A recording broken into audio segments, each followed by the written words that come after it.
Hey friends, it's Josh on a walk and talk. Dodger's not with me today. Thought we'd spend a little bit of time learning about donor advised funds. How do they work? How do they fit in the planning process? So, number one, what is a donor advised fund? It's an account that's set up with a 501c3 institution. We'll use Schwab Charity or Fidelity Charity as an example.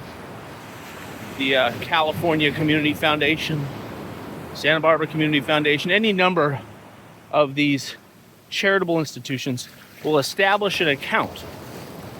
And the donor, you, puts money in the account and you get a charitable tax deduction immediately.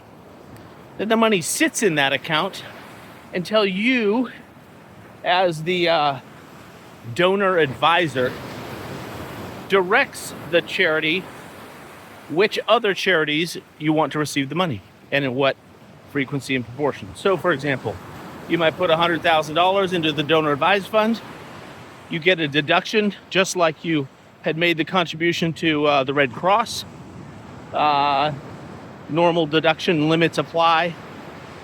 Check with your CPA on that. So deduction versus the income that you have in the year.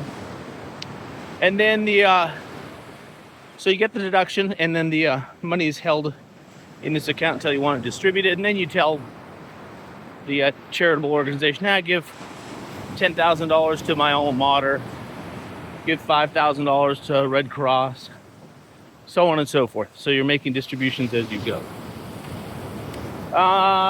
Why is this useful or important for estate planning? Well, more and more I am seeing donor advised funds named as the successor beneficiary in estate plans, where maybe a testamentary gift will be made from mom's estate plan. She wants $250,000 of the estate to go into a donor advised fund, and then her kids are going to be the distribution advisors on that fund, telling Schwab or Fidelity what they're supposed to do with the money, where they're supposed to distribute it, etc. So it can be a really useful tool within estate planning. It's kind of like it's a way of getting around the onerous cost and administrative hassle of a private foundation. And I've seen more wealthy families use it as the residual repository, the place where significant chunks of their money goes and is held in a charitable vault, let's call it, and eventually distributed. Times that it's used, we talked about, I'm going to turn around here. We talked about the testamentary example, grandma dies. Other places it can be used are when there's a transaction that's going on. Dad's about to sell his business, and in 2025 he does that. He gets a bunch of money for it, owes a bunch of taxes because he sold the business, which has a very low basis.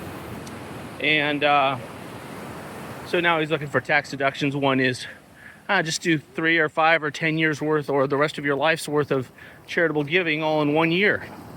Write a big check for $1 million to the donor advised fund, and then figure out later who ultimately is going to get that money when you have more time to focus on these things. In some instances, illiquid assets can be contributed, so fractional interest in real estate I've seen done before the property is sold. Business interests I've seen done, LLC interests. So there's some interesting planning there. So that's about it for the donor advised fund. Think of it like a glorified charitable checking account that you put the money in. You get one 1099 deduction for the contribution. I don't know if it's 1099, is it? I don't think it is. You get one deduction receipt that you put on your tax return, and then you make subsequent distributions from that account over time. Big institutions do it. Like I said, Schwab, Fidelity, California Community Foundation, whatever large metro area you're in, I'm sure has a community foundation that has the ability of setting up donor advised funds. That's all I got, folks. Josh Yeager at Anados Law. The URL is trustee-help.com. Ciao.